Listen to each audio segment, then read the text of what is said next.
In the annals of the history of humanity, one epoch stands out, displaying a boundless potential which is seemingly lacking in the 41st millennium, where the scientific inquiry and the technological prowess of humanity stood unmatched. This was the Age of Technology, which is often shrouded in myth and referred to informally as the Dark Age of Technology. This era marked mankind's zenith, a point where humanity's intellectual and technological ascendancy within the Milky Way galaxy had reached its peak. Spanning from the 15th millennium AD to the ominous onset of the Age of Strife in the 25th millennium, it was a time of unprecedented innovation and expansion. Picture, if you will, a nascent human interstellar civilization with Terra, our ancestral homeworld, at its heart. This period bore witness to the birth of a stellar confederation uniting humanity in ways unparalleled by any subsequent age. Millennia have come and gone, yet humanity has failed to recapture the height of its achievement reached during this bygone golden age. However, this grand epic now resides in the dusty corridors of history, veiled in obscurity and much of its knowledge lost.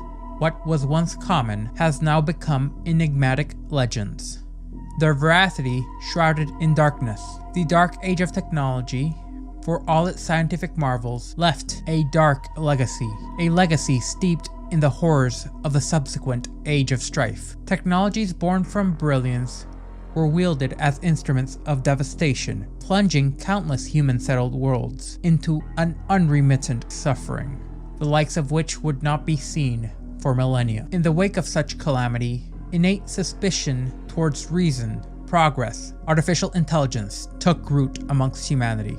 The prevailing unease paved a way for ignorance and suspicion to flourish in the age of the Imperium. Advanced scientific knowledge, once revered, became viewed as perilous and malevolent as the forces of chaos. It is in the deep-seated fear of the unknown and collective reluctance to revisit the scientific advancements of the past that defines the Age of Technology as dark. This characterization is not limited to the elites of the Imperium, but it extends to the faithful and the clergy of the ecclesiarchy. In the Age of Technology, humanity had elevated science to the status of a deity, yet the true savior of humanity, the God Emperor, had not yet revealed himself. Thus, the Age of Technology, with its dazzling achievements and catastrophic consequences, remains a mystery, one which many believe is better left unknown, a testament to a complex interplay between knowledge and its consequences, progress and its pitfalls. As we strive forward, we unravel an intricate tapestry, that of humanity's destiny, one which is forever marked by the echoes of the past. In the annals of history, buried deep within the Imperium's archives, lies a chapter known as the Stellar Exodus. During this intriguing period, illuminated by the flickering torch of knowledge, marks humanity's inaugural foray into the cosmos. It began not with the fanfare of the Age of Technology, but with the shadowy millennia that preceded it, as early as the 15th millennium AD. At the genesis of this cosmic odyssey, our species embarked on an audacious colonization of the worlds beyond the boundaries of our solar cradle. Humanity, anchored to Terra, sowed the seeds of civilization within the nurturing embrace of the Sol system. Yet in this epoch, the shackles of sub-light speed technology bound our ambitions. Voyages beyond the solar confines spanned generations, and those who dared venture forth aboard sublight starships found themselves marooned in an unforgiving expanse of space. It was upon these distant, isolated shores that the foundations of night worlds were laid.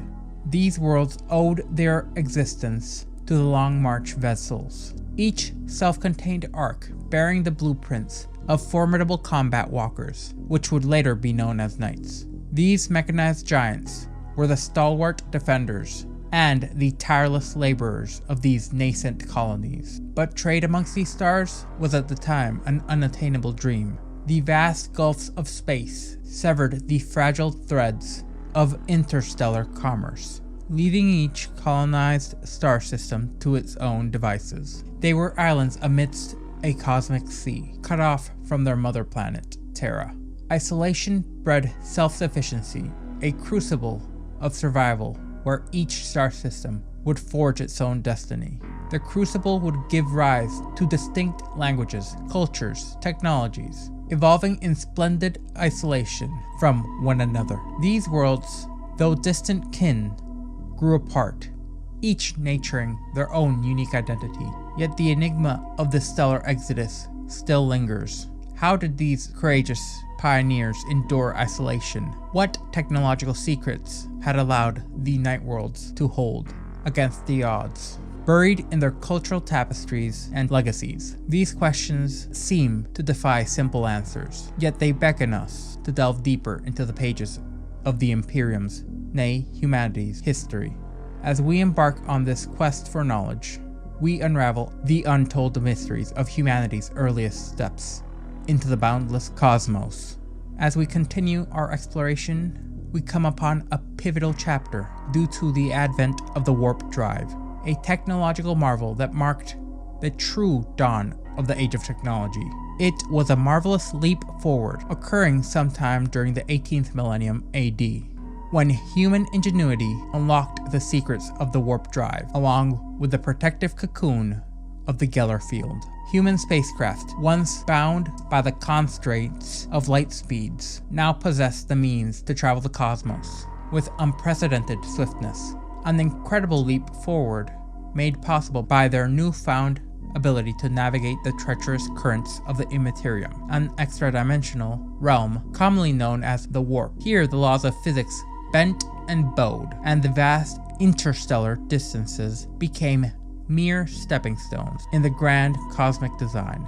Yet let us not be deceived by the allure of speed, for the warp was a perilous mistress. Even with the warp drive and the protective embrace of Geller fields, these intrepid vessels were not immune to the whims of this enigmatic dimension. Journeys that spanned multiple light years could still consume several standard years, and some ships, ensnared in the malevolent embrace of the warp, never emerged from its shadowy depths. It was a time of trial and tribulation, where disasters served as cruel teachers, imprinting wisdom to humanity. Slowly but surely, through bitter experience, they learned to harness the capricious nature of the warp, using it to defy the bounds of their star systems and to venture out into the cosmic unknown. With the emergence of the warp drive, humanity's domination over the Milky Way expanded exponentially. For the first time in history, interstellar trade networks hummed with life, and communication spanned the chasms of the far-flung human colonies, all centering with the cradle of humanity, Terra. This was an unprecedented connectivity which led to great opportunity. But in the boundless cosmos, humanity would soon find that it was not alone. As the tapestry of interstellar exploration unfurled, the first sentient alien races came into view, encountered by intrepid human explorers and colonists. These encounters, shrouded in mystery, would shape the destiny of both humanity and these extraterrestrial species. The development of warp drives was a turning point in the human saga, a key to unlocking the galaxy's secrets and navigating its treacherous waters. Yet as all great advances, it came with its own setbacks and challenges. In the depths of the now named Dark Age of Technology, where innovation developed at an accelerated rate, there emerged a second pivotal development, an enigma known as the psychic navigator gene. Its origins remain cloaked in mystery to this day, a riddle that has baffled imperial scholars through the ages. Some even suggest that this was the early stages of the guiding hand of the Emperor himself. This arcane gene bestowed its bearers with a unique mantle, the Navigators. These were no ordinary humans, for they possessed a latent psychic ability, a third eye of extraordinary perception, one which pierced the veil of reality. With this eerie gift, they could peer into the maddening abyss of the warp, that turbulent sea of otherworldly energy, and chart a course through the tempestuous currents These navigators became the helmsmen of humanity's faster-than-light starships, guiding them with uncanny precision.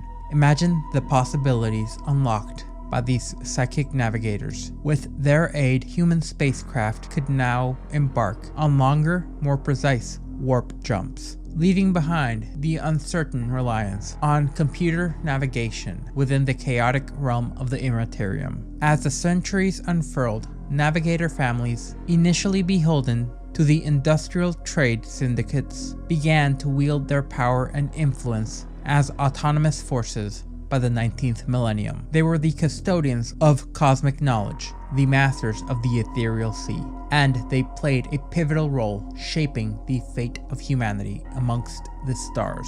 By the 20th millennium, humanity's reach extended across countless star systems, a testament to their unquenchable thirst for exploration and expansion. It was an age of unparalleled scientific achievement, a golden era where technology held the answers to every question. Thinking machines, the tireless allies of civilians and military, toiled ceaselessly, enabling Herculean feats accomplished at unprecedented speeds. But beneath the veneer of progress and prosperity, mysteries lingered, with the unknown architects of the navigator gene, leaving humanity to question, what was their true purpose? Was it planned, or was it the intended result, or merely a byproduct of the machinations of something greater? As we delve further into the dark age of technology, one of the most profound technological advances becomes known: the standard template construct, the STC database system. These advanced computer databases were the bedrock of human colonies, sustaining their technological prowess. Within these STCs resided the sum total of human scientific knowledge, an inexhaustible wellspring of innovation. These repositories held the blueprints and instructions necessary to fabricate anything a colonist might require. Yet, paradoxically, in an age ripe with technological wonders, the majority of the colonists led modest lives, needing only the basic equipment and machinery for their daily lives. The more advanced capabilities of the STC, therefore, remained largely untapped. The result of the creation of the STCs was the unprecedented expansion of human exploration throughout the cosmos, an age of true enlightenment which was inextricably tied to hubris. Science would ascend to the throne of human worship, eclipsing all previous faith. The perfection of the STC system triggered a colonization frenzy that reached the furthest corners of the galaxy. This was the pinnacle of knowledge sharing and technological prowess, as even the most remote colony would now possess access to the entirety of human innovation and its manufacturing might. It was during this epoch that humanity first encountered one of the most powerful, intelligent alien races, the Aeldari, along with their distant sibling, the bellicose orcs. These discoveries would sow the seeds of the first human-Xenos conflicts. At the zenith of their power, humanity regarded the alien threat as inconsequential and ultimately culminated in non-aggression pacts between Terra, its colonies, and the many powerful Xenos civilizations. Throughout this era, humanity's presence in the cosmos expanded further still, leading to a rich tapestry of divergent cultures and planetary societies.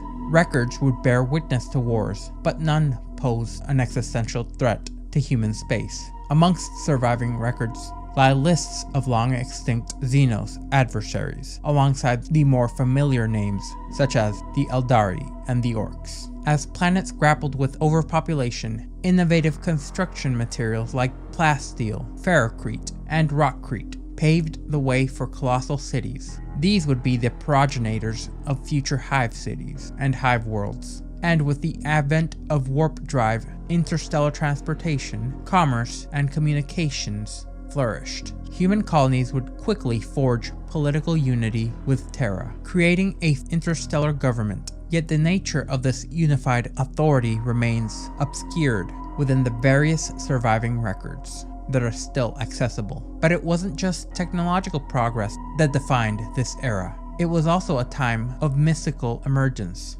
Towards the end of the 22nd millennium, humanity's scientific community verified the existence of psykers, a phenomena that had lingered in legend, rumor, and pseudoscience for millennia. The sudden appearance of psykers, aside from navigators, was noted to leave nearly every human world with a conundrum. What remains baffling, however, is how these early psykers managed to evade the perils of demonic possession, which would later ravage entire worlds during the Age of Strife. Whether the warp was less infested with demons and the ruinous powers during the pre-Slaaneshi epoch remains an enigma. Initially, psychic mutations manifested in a select few within each human population, often suppressed by superstition, yet towards the twilight of the Dark Age of technology, psykers emerged in unprecedented numbers on every last human world. On more enlightened and technologically advanced colonies, these psykers were protected by law and encouraged to develop their gifts. Conversely, on less sophisticated worlds, they fell victim to witch hunts and anti-psyker purges, a testament to the duality of human progress and superstition in an era currently shrouded in mystery, which begs for resolution. In this era, one advancement would mark both the rise and fall of humanity. Artificial intelligence, cryptically remembered in the fragmentary pre-imperial records as the Men of Iron and the Men of Stone. These were no ordinary machines. They were humanoid constructs imbued with artificial intelligence, designed for both labor and warfare. Automatons driven by their relentless efficiency and their formidable capabilities played a pivotal role in securing victories for humanity in numerous conflicts. Yet, in an eerie turn of events, these intelligences would gain an abominable self-interest. These obedient servants suddenly turned on their creators, and it would be a dark chapter in human history known as the cybernetic revolt, which unfolded in the late 23rd millennium. During this ancient conflict, both sides unleashed devastating weapons of advanced technological origin. Amongst these monstrous creations were the mechanivores, colossal thinking machines capable of upending continents and tearing chasms into planetary surfaces, their insatiable hunger even extending to consuming space-time itself as data. These were the deadly sun snuffers, serpentine monstrosities that stretched throughout the void, dwarfing Saturn's rings, designed to devour the stars themselves. A chilling testament to the power which was just at the barest of humanity's fingertips. But perhaps the most insidious of all were the omniphages, intelligent nanomachines that swarmed like locusts, consuming the entirety of world surfaces in mere solar hours. The devastation they would wrought would be unparalleled. Ultimately, an alliance of galactic powers, some possibly non-human, would emerge victorious against these abominable intelligences, but the price was staggering. The cybernetic revolt left an indelible scar on the interstellar human society, shattering its economic strength along with its political unity, laying the groundwork for the tumultuous era which would follow, known as the Age of Strife. In the wake of this cataclysmic conflict, the collective aversion to artificial intelligence took root amongst all of humanity, leading to the birth of the term abominable intelligence, or silica animus. This dark era witnessed the emergence of servitors, cybernetic beings devoid of sentience, crafted from the bodies of condemned criminals, or lobotomized, vat-grown humanoids. Partly mechanized, they were created to replace the once revered labor force of the Men of Iron. The saga of the cybernetic revolt remains a chilling testament to the dual-edged sword of technological advancement, which has largely been shunned in the 41st millennium. As we delve deeper, we peer into the abyss of what is left after human innovation, where the lines between creator and creation blurs, and the consequences of human ambition loom large. As the precipice of the dark age of technology is laid bare, we see that all things must come to an end. Even this, the grandest of epochs, will meet their fate in the twilight hours. The galactic tapestry of warp travel, once a beacon of human expansion, would begin to unravel after the actions of a certain Xenos group. A tempestuous maelstrom, known as warp storms, convulsed within the Imperium, an ominous foreshadowing of cataclysmic events. It was during these turbulent times, within the currents of the warp, that the Chaos God Slaanesh, the Prince of Pleasure, she who thirsts, was to be violently birthed, a harbinger of impending doom. But it was not only humanity who suffered from this. The Aeldari too were destined to fall, their decline beginning in the 25th millennium. The human interstellar civilization, still nursing its wounds from the cataclysmic wars against the Men of Iron, would face another grievous blow, a death nail in their federated states. The escalating frequency and scope of warp storms severed the vital lifelines of trade and communication between human colonies, plunging their once connected realms into isolation once more. Amidst the relative seclusion, a curious phenomena emerged. Abhumans, these new mutant human subspecies, such as the hulking ogrins or the diminutive ratlings, would emerge alongside the hardy squats, all of whom would adapt to the diverse environments of various planets across the galaxy. Now that they were stranded, humanity seemed to evolve, yet the idyllic past would be replaced by a stark reality. High population worlds like Terra, reliant on trade with their interstellar brethren, suddenly found themselves unable to satiate the hunger of their teeming populations. Starvation and famine swept across these once thriving bastions of humanity,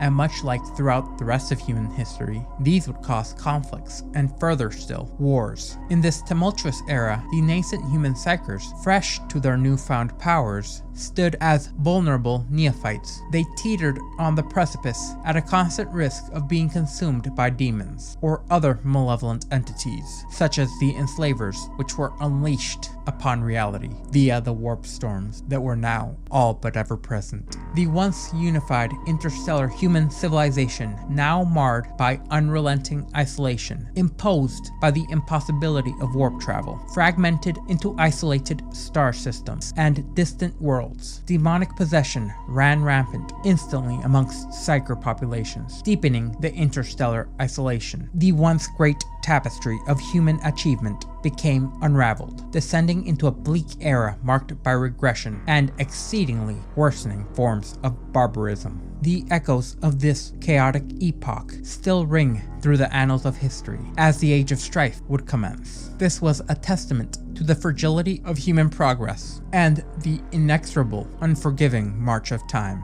Yet the mysteries of this era persist, inviting us to unearth the secrets which lie buried beneath the rubble of this once glorious era. These have been the records unearthed by Imperial scholar Saturni. The creation of further entries are in progress once more as we journey through the annals of history, where we will be delving into the enigmatic era known as the Age of Strife. This turbulent period, occasionally referred to as Old Night, paints a mysterious and dark backdrop for the unraveling of humanity's destiny. Records show that the Age of Strife descended down upon us like a storm, beginning around the 25th millennium AD, and only releasing its vile grasp in the 30th millennium, birthing what would eventually become the Imperium of Man. But make no mistake, this was an age of pure calamity, where the magnificent interstellar civilization that humanity had cultivated would crumble into a state of isolation, incessant warfare, disease, horrifying mutations, famine, and an unending array of nightmarish tribulations. The toll exacted on our species was immeasurable, pushing us into the very precipice of extinction.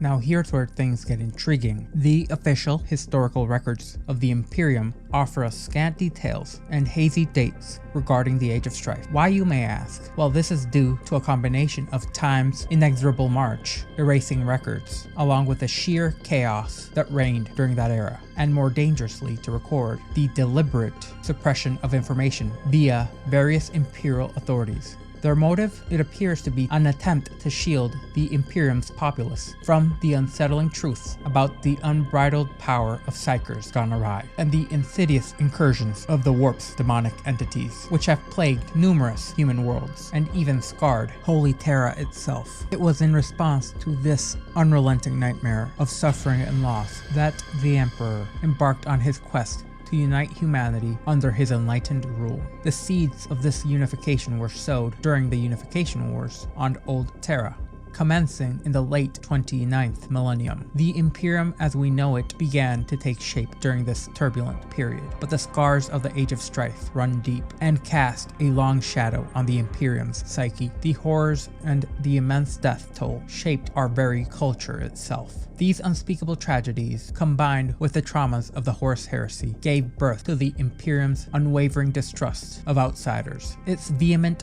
abhorrence of mutants, psychers, and extraterrestrial beings, its resolute resistance to political change, and its fear of technological advancement, preferring what would be heretically referred to as ignorance and stagnation over the pursuit of knowledge and progress. However, even with the information I have purloined from deep within Imperial records, the Age of Strife remains a perplexing chapter shrouded in mystery and intrigue, which we will be delving into. The following are the records unearthed by Imperial scholar Saturni in the Era Indominus, M42.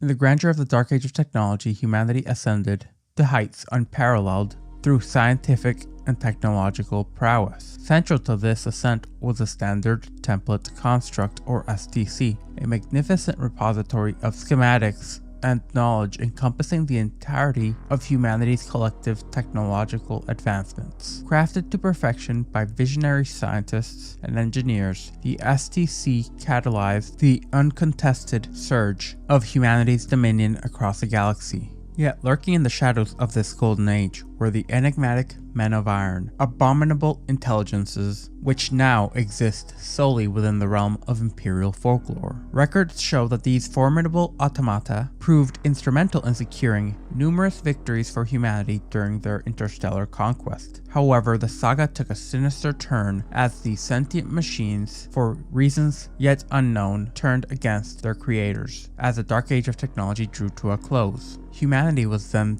thrust into a cataclysmic conflict, a war of attrition that extended a heavy toll on both sides. This devastation was to an unimaginable scale, only ever paralleled by that of the Horus Heresy. This was a catastrophic blow that left humanity's dominion fractured and in ruins, but the tribulations did not end there. As the eons passed, communication amongst human colonies gradually withered away and transformed the vast expanse of humanity's dominion across the galaxy into small realms of isolation. Even the cradle of humanity, the Sol system, found itself severed from its far-flung offspring. As we shift through the records of the Age of Strife, a picture begins to form. Pieces of a vast and intricate puzzle begin to show how the galaxy was reshaped, and how the groundwork for the current era of the Imperium was lain. To understand the current state of the galaxy, we find ourselves observing an enigma which still haunts humanity, the Age of Strife. This harrowing epoch unfolded as a grim sequel to the Dark Age of technology, where the very fabric of our interstellar civilization was rent asunder, and the shadowy madness descended as chaos ensued. Many of the beliefs and practices that are currently followed by the Imperium find their foundation between the twilight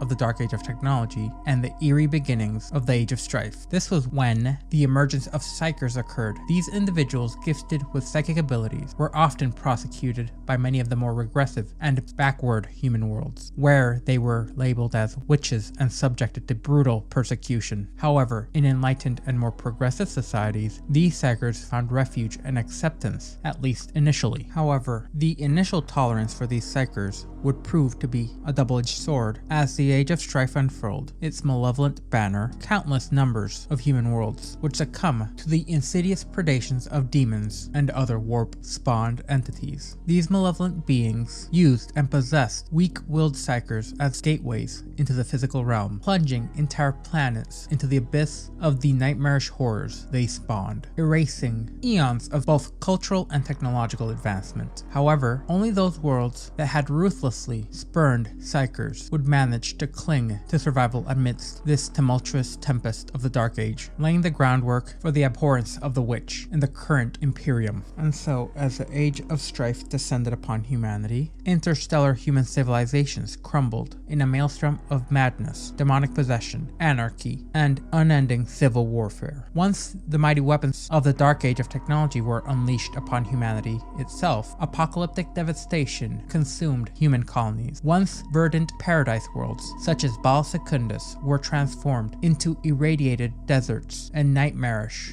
wastelands, who would forever bear the scars of these climactic conflicts. Yet the nightmarish horrors did not end there. Isolated and now vulnerable human colonized worlds became prime targets for hostile alien species, such as the brutal orcs and the sadistic Dark Eldar, who swept across the stars mercilessly. In the mere blink of an eye, the galaxy-spanning human civilization found itself brought to its knees and subjected to nearly 5 Terran millennia of anarchy, war, genocide, terror, and slavery. Regrettably, the tales of suffering and anguish are all that truly remain, and shed light upon this dark age, where the annals of history have been scorched, and the knowledge of this era largely shrouded in an impenetrable veil of darkness. What was once considered madness swept across human worlds. Mere myth became understood as demonic possessions, a force that gripped and attacked the very soul of our species.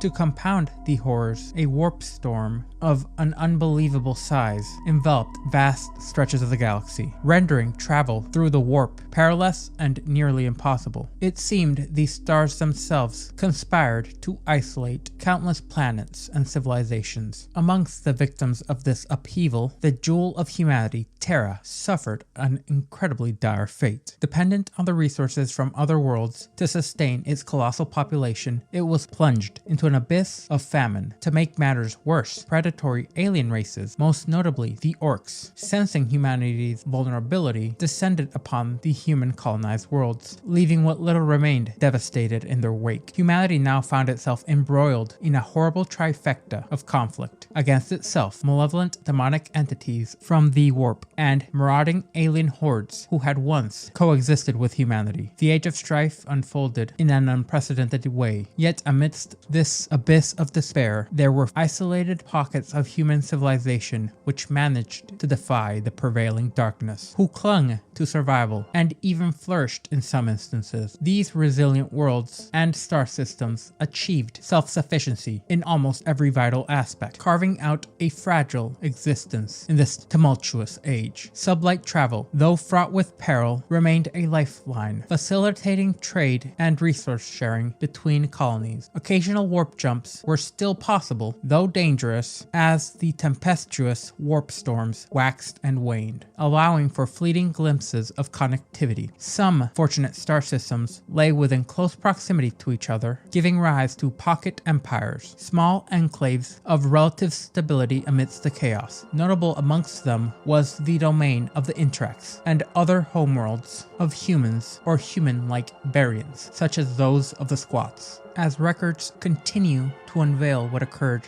during this tumultuous time, we now turn our gaze upon Terra itself, the cradle of humanity, which at the time was enshrouded by the malevolent embrace of warp storms. As we journey further into the Age of Strife, we encounter a solar system gripped by perpetual turmoil and shifting dominions. For millennia, Terra and its neighboring celestial bodies were ensnared by nightmarish warp storms, cutting them off from the wider galaxy. Control over the solar system became a restless pendulum, oscillating between Terra and the red planet Mars. During the first half of this tumultuous era, by the 28th millennium, the vestiges of civilization on Earth had long since crumbled, replaced by harsh and brutal landscapes where techno-barbarians waged war, as they scrambled for the remnants of a bygone culture. Details from this dark epoch in Terra's history are scarce, but the annals of said history do bear the names of warlords who rose to prominence amidst this chaos. Figures such as Dalmoth, kin of High Brasil,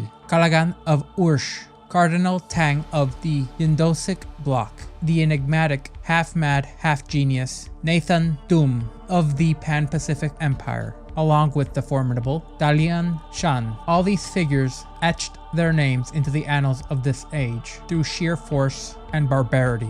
Nations and enclaves such as Frenic, Germany, Gyptus, America, Nordfric, the Terrawat clan, and Albion, as well as the mysterious Nordic people, also made fleeting appearances in the fragmented accounts of this era.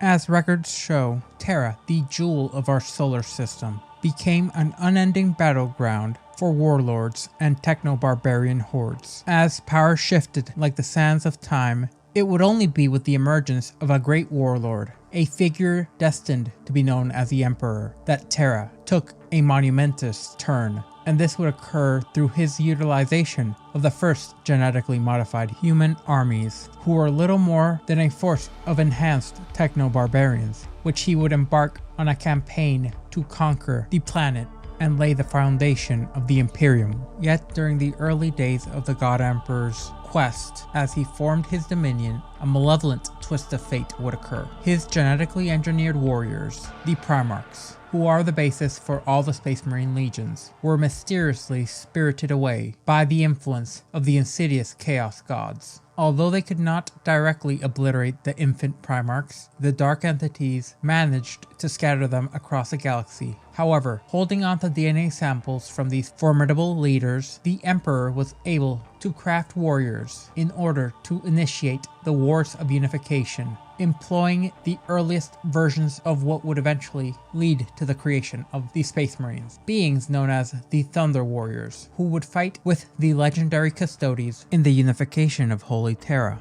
Now we move on to focusing on the other player of the Sol system, Mars. After a brief period of anarchy where disorder held sway, a formidable order emerged, victorious upon the Martian landscape. Tech priests, the originators of the revered cult Mechanicus. These figures emerged and unified their homeworld, quelling the mutant hordes that had once roamed unchecked. In the aftermath, the tech priests embarked on expeditions to Terra in order to gain some of the ancient remnants of technology, which they would go on to adapt to their purposes. Yet, to their dismay, upon arrival, they had beheld the devastation that had befallen Terra, finding virtually nothing worth salvaging amidst the ruins of the cradle of humanity. Undeterred, the Martians turned their gaze towards the enigmatic realm of the warp. Over the course of many lifetimes, tech priests dedicated themselves to the study of this turbulent cosmic sea. It was during this age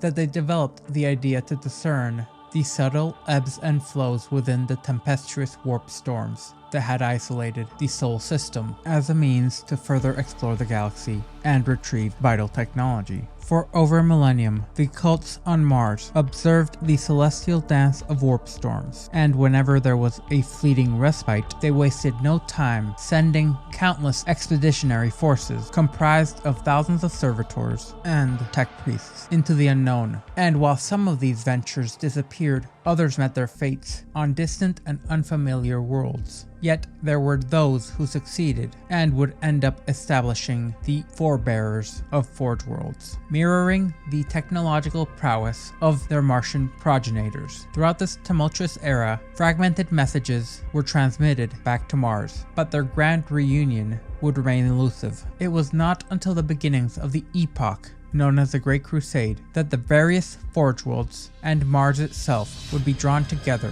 formally once again, their fates entwined in the grand tapestry of what now would become the Imperium. Regrettably, there are sections of Imperial record-keeping which remain shrouded in even more obscurity, particularly when it comes to the outer solar system during the Age of Strife. In essence, what little remains amounts to cryptic riddles and ancient suppositions. These distant realms hold secrets that have yet to be unveiled. What we do know is that a realm of governance existed amongst the moons of Saturn during the Age of Strife. This governance was known as the Saturn Fleet, an organization which wielded power over the expanse of Saturn's moons. However, the true extent reaches, and abilities of this nation remain veiled by the mists of time. Its boundaries and influence are also lost to history's relentless march. Yet what sets it apart is the intriguing fact that it would eventually unite with the Imperium, marking the official end of the Age of Strife. However, the Saturnine fleet's allegiance to the Imperium did not dissolve its unique identity. It retained a distinct hierarchy and clung to age-old traditions. In essence, it had engaged in a rather unique parallel society within the Imperium, one which virtually mirrored that granted to the Mechanicum. And these traditions would persist all the way into the era of the Horus Heresy. However, Saturn held more than one secret in its cosmic embrace. Another culture known as Ringers has been shown to have existed upon this gas giant's domain. These Ringers stood in direct opposition to Imperial rule and would mount a formidable defense while challenging Imperial hegemony. The clash between these forces remains a haunting blank in the Imperial annals of history. As we peer into the abyss that are the records of the Age of Strife, we stand on the precipice of the unknown, where questions truly outnumber answers, and with the consideration that those answers may lead us straight into heresy. This has been the compilation of records accrued by Imperial scholar Saturni pertaining to the Age of Strife. Alright, that should mark the end of the failsafes. Can you hear me? Hello? I swear, if I've come down all this way only for the audio to fail, I'm gonna be absolutely furious. Okay, it seems we're in the clear. Now that that's settled, forgive me for sounding rushed, but it's far from safe around here. The clock is ticking, and once it hits 0, we're playing with fire. I've stumbled upon an old back door into a heavily restricted part of the archives and managed to link up to an internal computer using an antique servo skull. I must reiterate, our time is severely limited, and once it expires, any whiff of suspicion and I'll be branded as a heretic, triggering the relentless pursuit to uncover my location by Inquisitors, an outcome I'm desperate to avoid at all costs. Now that I've made the urgency clear, join me, Imperial historian Saturni, as we delve into the annals of the Great Crusade, one of the most pivotal periods in the early history of the Imperium, led by the God Emperor of mankind. The Great Crusade, spanning from approximately 798 M30 into the first decades of the 31st millennium, lasted a little over 2 standard centuries, and it marked a remarkable era of rebirth and of unprecedented technological progress. This extraordinary chapter in human history emerged from the ashes of the Age of Strife, a catastrophic 5,000-year period of techno-barbarism. The Emperor in the flesh stood at the helm, guiding humanity towards a brighter future. It was here that we find the golden age of the Imperium, a fleeting moment of brilliant glory before a slow descent into what the heretical may call cultural stagnation, political turmoil, and unending warfare, as witnessed in the aftermath of the Horus Heresy. The Emperor's vision was clear: to unite all of humanity under a single banner, putting an end to interhuman conflicts. A grand plan that aimed to ensure humanity's dominance over the galaxy, which was deemed essential to combat the ever-present threats of chaos, Xenos races, and the fragility of human nature itself. To execute the Great Crusade, the Emperor formed the Space Marine Legions, which would later evolve into the Adeptus Astartes. The use of accelerated gene culturing is said to have led to flaws in some legions, while other sources claim that said flaws were inbuilt by the Emperor himself. This played a major role in the tragedy preceding the Horus Heresy itself. The previously mentioned forces, along with the support of the Mechanicum, as mandated by the Treaty of Mars, would embark on the noble mission of spreading the Imperial truth and enforcing Imperial compliance across human-settled worlds. At its peak, about 203 standard years into the Crusade, 4,287 primary expedition fleets were active and engaged in this monumental task, with an additional 60,000 plus secondary deployment groups involved in maintaining Imperial rule. In the Sol system and other key Imperial star systems, 370 expedition fleets regrouped and refitted, while millions of remembrancers, official Imperial artists, and journalists documented the heroic endeavors of the Imperial warriors. They recorded this grand epic in pictures, words, music, and statuary, preserving the legacy of the Great Crusade for posterity. Within the ranks of each Imperial fleet, there were hundreds of iterators comprised of Imperial philosophers, rhetoricians, and propagandists, all who embarked with the monumental mission of spreading the Imperial truth to every corner of human settled space. Their aim was to persuade populations to the advantages that Imperial rule would bring. Some of the more notable expeditionary fleets included the First Expeditionary Fleet, known as Principia Imperiales, and for many solar decades, this would be the primary Imperial force that carried out the Great Crusade, commanded by the Emperor himself, and it was eventually handed over to Horus, the first amongst his sons. The next notable expeditionary fleet would be the 7th. At the head of this crusade fleet was Lord Commander Suleiman Grimm of the 1st Legion, the Dark Angels, and they were instrumental in the imperial compliance of consolidized worlds of Laskal in the celestial wasteland known as the Grail Abyss. The next fleet of note would be the expeditionary fleet led by Primarch Reboot Guilliman, who commanded the 13th Legion of Astartes, also known as the Ultramarines, and Titans from the Legio Tempestus. While not representative of the entirety of the expeditionary fleets, this small sampling is of note due to recent events. This Great Crusade was commanded by the Emperor of Mankind, and it experienced a defining moment when the Crusade was able to vanquish a colossal orc Wog during the Ulanor Crusade. Following this remarkable victory, the Emperor would return to Terra,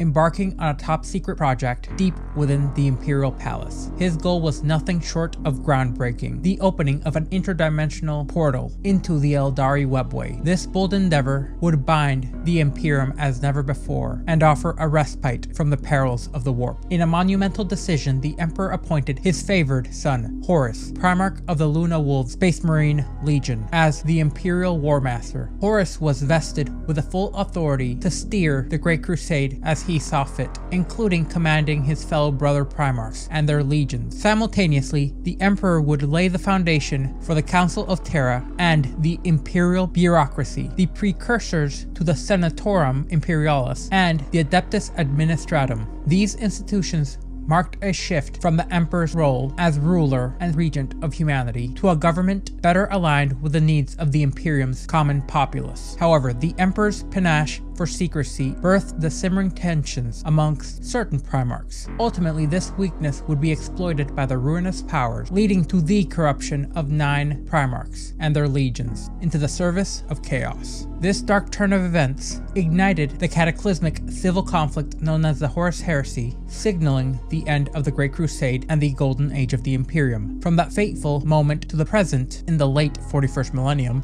the Imperium has been mired in stagnation, oppression, religious discord, and ceaseless warfare. However, this is not what the Emperor had intended, for he had long bore a myriad of titles and operated behind the scenes, leading up to the Age of Strife, collecting information, resources, data, amongst other things, in order to avert humanity's impending doom. The fruit of this labor was originally the first prototype super soldiers and the precursors to the Space Marines, known as the Thunder Warriors. These genetically engineered warriors would become the vanguard during the Unification Wars and helped the God Emperor unite humanity under the banner of the Raptor Imperialis. Eventually, this would lead the Emperor into realizing that he would need generals with abilities akin to his own to reunite humanity. For this, the Emperor would commission the aid of others like him in order to create the Primarchs, 20 transhumans of unparalleled sophistication.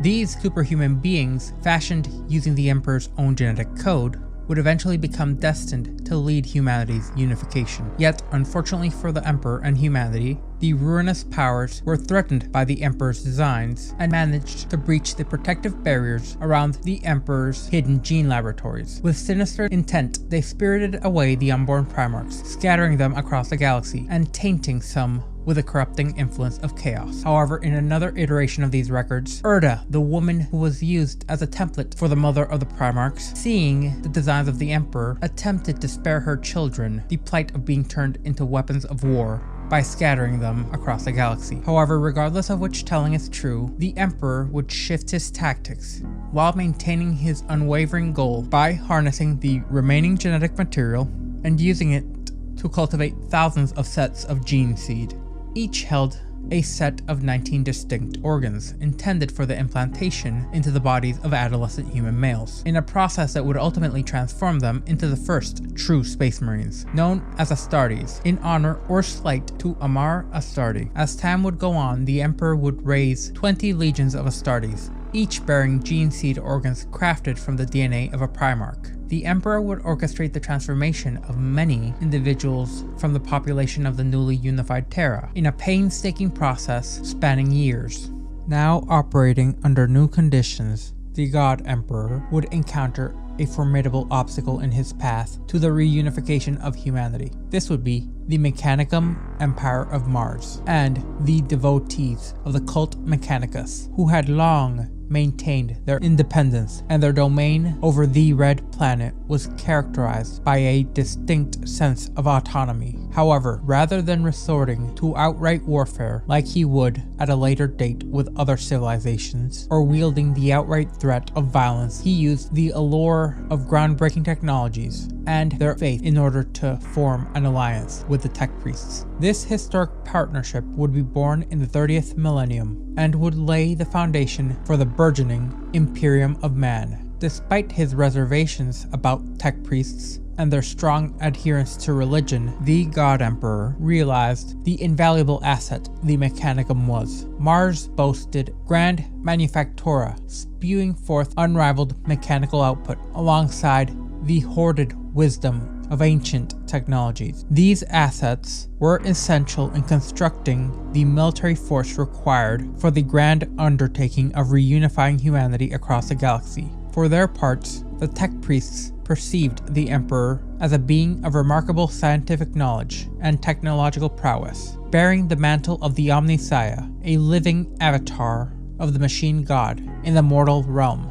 The cult Mechanicus would follow the now returned Omnissiah in his quest to guide humanity towards its true path. This alliance would be solidified during the pivotal Treaty of Mars, alternatively known as the Treaty of Olympus Mons, which was enacted in 739 M30, and this treaty stands as a testament to the Emperor's diplomatic acumen, which sadly was employed relatively sparingly throughout the Crusade, where he realized that rather than embarking on a protracted war with the technocults of the ancient Mechanicum, brokering an alliance guided by pragmatism would aid in the success of their shared vision. In exchange for constructing a formidable war fleet and supplying weapons along with machinery for his legions, the Mechanicum received a hereto unparalleled autonomy as a client state within the Imperium, where they would be allowed to continue the practice in their faith, defying the imperial truth. This was accomplished due to the arrival of the Emperor on Mars and his landing on the iconic Olympus Mons, actively overwhelming and causing a litany of Tech Priests to be overcome with the belief that they stood in the presence of the living Omnissiah, their machine god incarnate in human form. Through his arrival, the Mechanicum was able to not just maintain autonomy over Mars and their other forge worlds, but increase connections between them. In turn, they would relinquish their pursuit of certain abominable intelligences, leading to them officially joining the Imperium. This would lead to the proper start of the Great Crusade, the mightiest and most audacious military endeavor ever undertaken by humanity, and it stands as a monumental chapter in history. This epic odyssey, led by the indomitable forces of the Emperor of Mankind, hinged on the backbone of countless warp-capable vessels transporting superhuman warriors along with vast legions of Imperial Army soldiers across the cosmic expanse. In the wake of the Emperor's unyielding vision, the first expeditionary fleets ventured boldly into the cosmos. Ahead of these colossal armadas were a smaller but no less valiant fleet of independent flotillas, led by mortal leaders who would be the predecessors of what would become rogue traders. Many of these individuals were once rulers of independent realms that had been cast down by the Emperor during the Unification Wars and later during the Great Crusade as humanity expanded its dominion. These individuals were given a stark ultimatum: bow before the Emperor and pledge allegiance to the Great Crusade, or face his ire. While pride led some to reject the perceived yoke of servitude, others chose service and acceptance of the Emperor's warrant of trade. However, this choice came at a cost. Rogue traders were tasked with venturing far ahead of the vanguard of the Great Crusade, often accompanied only by their own armed forces and the assets granted to them by the Emperor. For these intrepid souls, returning to Terra was a nigh impossibility. However, in the Emperor's wisdom, even their demise would continue to serve mankind. Many of these rogue traders vanished into obscurity, meeting their fates in the far-flung corners of the galaxy or falling prey to nameless Xenos hordes far removed from Terra. Yet their contributions to the Great Crusade would be unquestionable. As the Imperium expanded its dominion, so did its armada. Countless marvels of lost technology were reclaimed. Some were wrested from their reluctant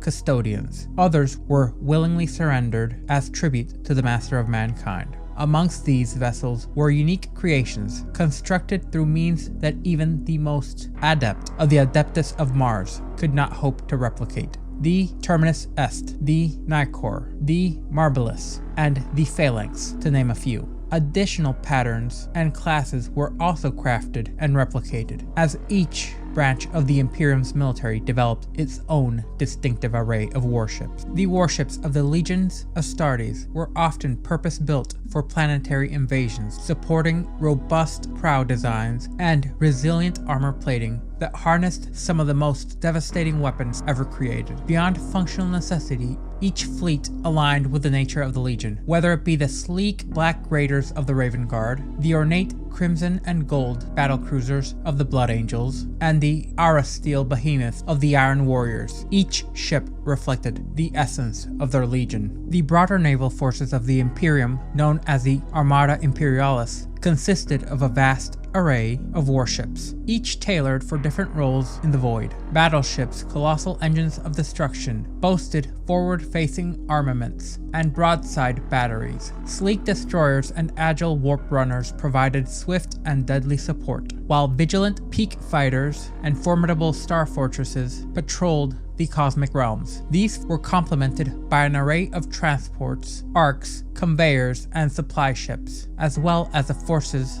and vessels of the Mechanicum proper, each a unique engine and a marvel of technology geared for war. Amidst the struggles of the Great Crusade, a pivotal event occurred, marking a turning point in the Great Crusade's momentum. The Emperor was reunited with one of his primarchs on the mining world of Cathonia. This was a critical moment that would alter the course of history. The rekindled bond between the Emperor and his beloved son, Horus, the future Warmaster of the Imperial armies and the arch-traitor of the Heresy, breathed new life into the Imperium's expansion. This emotional connection forged a unique friendship between the two, leading them to save each other's lives on numerous occasions. Horus was entrusted with the command of the 16th Legion, the Luna Wolves, who would draw their ranks from his homeworld, Cathonia, to replenish that which was lost during the Crusade. And as the Crusade would go on, less and less Terran-born Luna Wolves would stand. This newfound direct access to the Primarch's genetic code expedited the production of Space Marines, in essence reinvigorating the Great Crusade. The Imperium, now under the banner of the Imperium of Man, accelerated its mission, bringing numerous worlds into Imperial compliance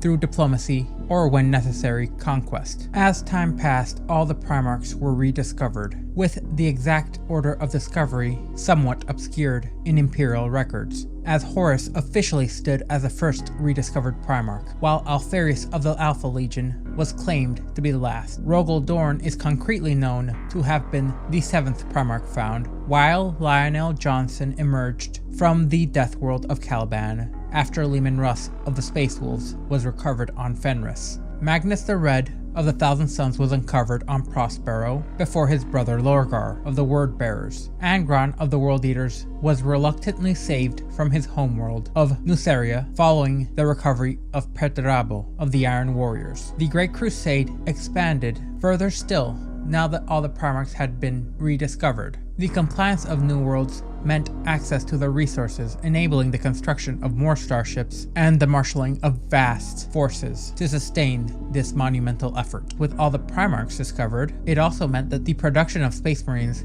could experience a dramatic acceleration, reducing the time needed to forge new Astartes to a mere standard year at the zenith of the Great Crusade. However, the haste in creating Space Marines came at a cost, as there were notable mental defects and unique idiosyncrasies which began to manifest in greater and greater numbers within the ranks of the superhuman warriors. By the 31st millennium, approximately 2 centuries into the Great Crusade, the Imperium had reclaimed vast regions of the galaxy, seemingly inaugurating a new era of enlightenment and progress for humanity. Yet, in the wake of the Great Crusade and its relentless expansion, a profound transformation swept across the galaxy. Peace for humanity, a long elusive dream, seemed to finally emerge from the shadows of warfare, truly ending the strife that had plagued mankind for millennia. This era of enlightenment shattered the chains of superstition and liberated countless souls from the oppressive grasp of Xenos. However, this illumination is recorded to have come at a cost, a price humanity was not always willing to pay.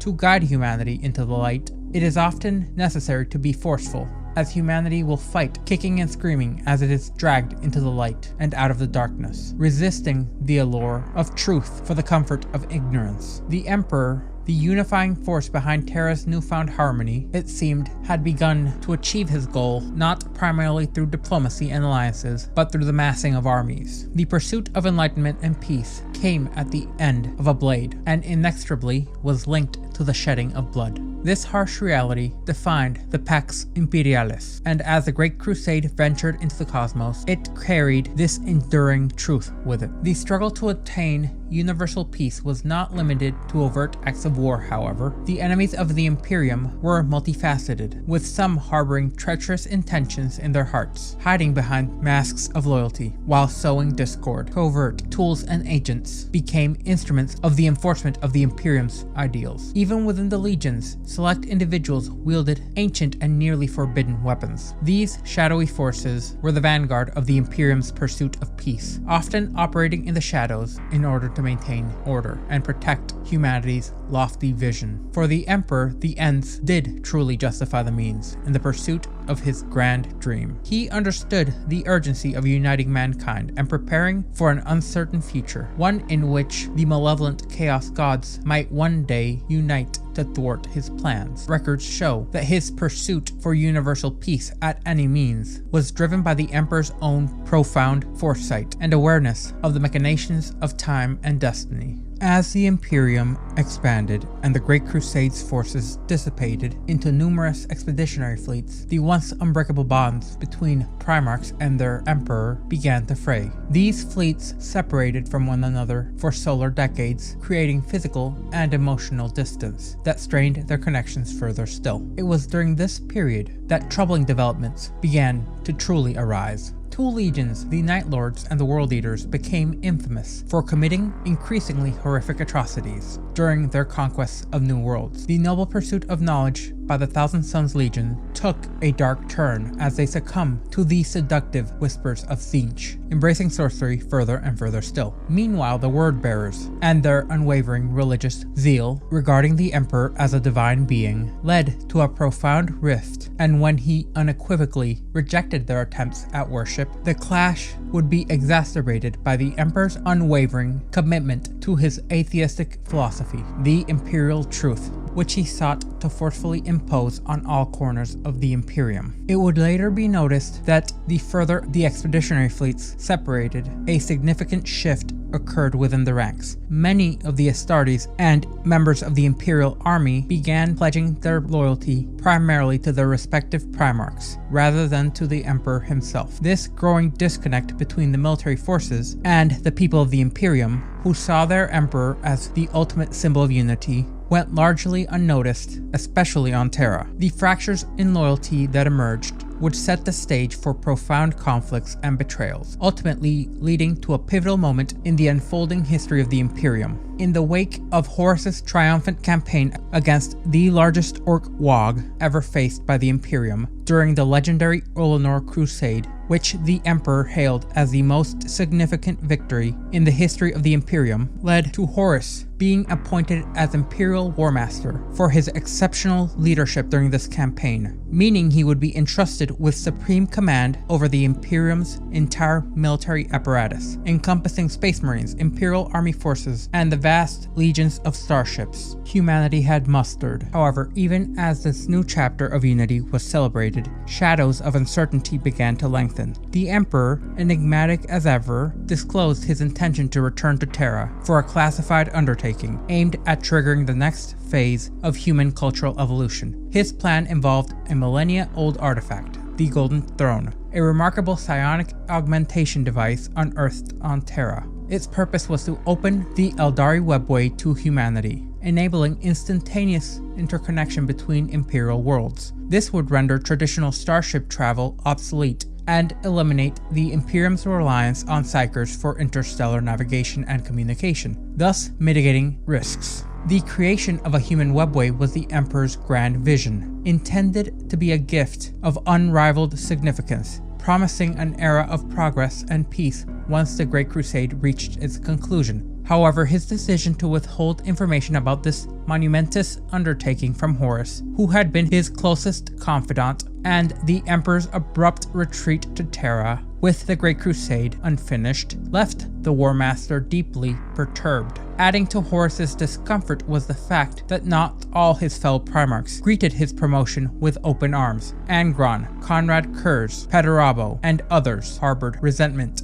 Moreover, a prevalent but erroneous belief amongst Astartes emerged, suggesting that the Emperor would disband or significantly reduce the Space Marine legions once the Great Crusade concluded. Horus viewed this as a betrayal of the sacrifices they had made in the name of the Imperium, as it seemed the Emperor intended to relinquish control to mortals who, in Horus's eyes, lacked the understanding of honor and sacrifice necessary to rule. These seeds of discontent and animosity would prove a fertile ground for the ruinous powers of chaos to manipulate the Warmaster's mind. The turning point came when Horus sustained a grievous wound during the closing stages of the Great Crusade. Luna Wolf's captains, desperate to save their leader, unwittingly played into the hands of the sinister first chaplain of the Wordbearer's Legion. They entrusted Horus to the care of the Chaos Sorcerer on the planet Davin. Said sorcerer would subject him to a malevolent ritual that cast aside his consciousness into the warp. Within the warp, the first chaplain, acting as an agent of the dark gods, embarked on a campaign to corrupt the Warmaster. He presented Horus with visions of the Imperium's future, portraying the Emperor as a divine figure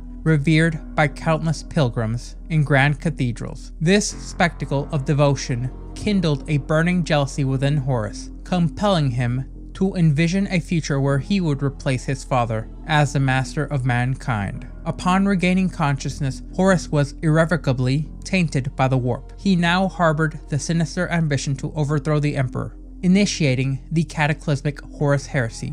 In exchange for his allegiance, the Chaos Gods bestowed upon Horus the formidable power of the warp, sealing the darkness within his soul. Ironically, the grim future of the Imperium that the Chaos Gods unveiled to Horus, marked by ignorance, suspicion, and ceaseless conflict, would be brought about by his own actions, culminating in his betrayal of the Emperor, as Horus attempted to become the fifth Chaos God, the Dark King, at the apex of the Horus Heresy. The Horus Heresy itself would culminate with the banishment of his 9 traitor legions into the accursed Eye of Terror, with multiple Primarchs becoming the champions of the 4 Chaos Gods. In this clandestine transmission, I, Imperial Historian Saturni, iterate my intent to unravel the hidden chapters within our Imperium's glorious history, whether it be information locked behind the vaults on Terra or whispered only amongst the most trusted circles of knowledge within the Imperium. However, this might be a risk that could lead to the ire of the Inquisition and a terrible fate. So for now, this marks the end of the records of Imperial Historian Saturni.